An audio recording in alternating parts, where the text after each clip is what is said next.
1983, nagre-reunion na po. Salamat tayo sa Panginoon. 42nd pa tayo anniversary reunion po ng kaya pag Batch dumating yung time ng reunion natin, sana ay napaglalaanan natin ng panahon. Kasi celebration ito, for a day lang naman. Tapos, lahat ng kabatchmate na matagal mong hindi nakikita dahil magkakaiba ng mga gawain sa buhay, malalayo ang mga tirahan natin sa bawat isa, hindi tayo laging nagkikita-kita. Naalala ko na So, pangalan. napakasaya na makita kayong muli.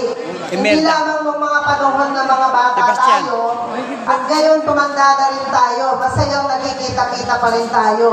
Tayo para sa kanila. Siguro tingnan niyo yung mga klase ko, puro gwapo. So, mag-enjoy tayo sa buong maghapon. Ayan, mga kaklase po yan. Thank you so much po. Okay, any representative Masasabi ko lahat ay nagsigandahan. Kahit na may edad na kami, pero magaganda pa rin.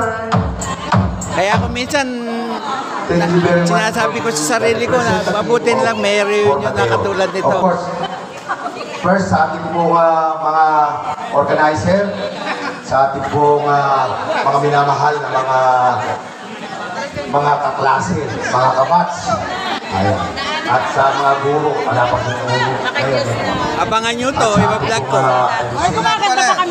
Maraming salamat. Lahat ng kaklase ko magaganda at gwapo. Kaya nga minsan nalilito ako eh.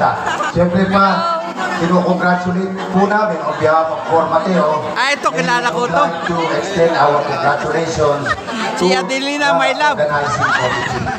And the next organizing, we will be glad that we can be able to know who is the next organizing committee. And also, ayan si napagandang Melda, email. Thank you. At nung nakaraan po, sabi siya, be able to... Mga klase kong magaganda lalaki. Ayan. That time, it was busy, very much busy. So ngayon, Itong dalawang marites nito, puro magaganda ako, tingnan mo. At kahit na may mga edad na.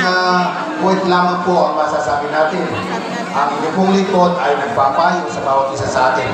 And we are not... Bablog ko to. Bablog mo? Tayo po ay old.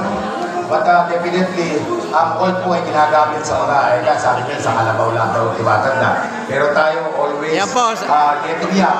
si classmate ng Pasko, mahabol po ng kusina ng bayan. Para po mapanatili po natin ang ating mga kalusugan, na ito po ang ating pinakakayamanan sa buhay natin ito. Una po, sa lahat, pagkagising sa umaga, of course, we have to thank God for giving us another day to be able to be with our beloved. Siyempre, tayo po ay magbibilat sa sikat ng araw. Ang araw po ay nagbibigay po yan ng vitamin D. At wala po kahit katiting na vitamin D sa mga gamot na ating pong iniinom. Siyempre, habang tayo po ay nagbibilat sa araw, mangangailangan po tayo ng inhale and exhale. Air! Ang ating pangalawang doktor, air. At kapag po tayo po ay medyo nauuhaw dahil po sa sikat ng araw, tayo po ay iinom water. At tatlong abundant mineral na dapat natin katawan natin. Kailangan po iinom tayo ng tubig na 70% po ng ating katawan ay water. That's why we have to eat water very much. At ang susunod po ay mag-exercise. Kaya po, mga kabarya, mahapyaw pa lang po yan sa aming reunion, 42nd 1983 batch, 1983 42nd reunion. Yan po. Mamaya po, i-update po ulit kayo. Kayo po ay nanonood lamang ng TV. Ayan po, ang kwentuhan. Tuloy-tuloy hanggang sa pagkainan. Yan. Ang bungangan.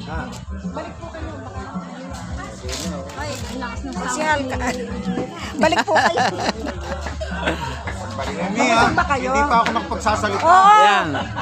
Yung pong karamihan ng tao nandun sa pavilion. Yan. Pero po kami dito, kasama namin yung aming mga teacher, yung aming mga guro. Nandito, dito kami sa mesa nito. Kumbaga malapit sa lechon. Ayan.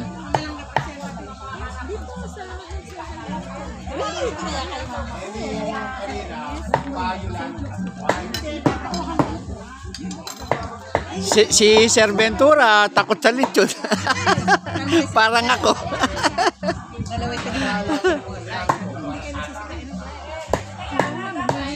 Ayan po, at kasalukuyang nagkakainan yung ating mga guro at yung ating mga kamag-aral. Ayan. Lilipat po tayo dito sa aming mga guests. Wala dito sa akin.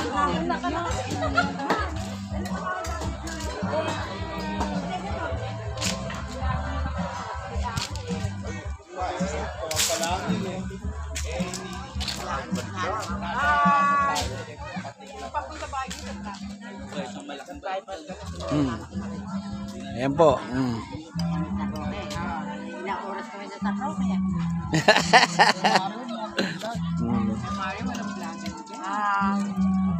Kain po tayo. Ayan po, mga classmate namin at mga barkada. Yung mga nakaupo na at ang maraming bumalik din yan. Tahimik din.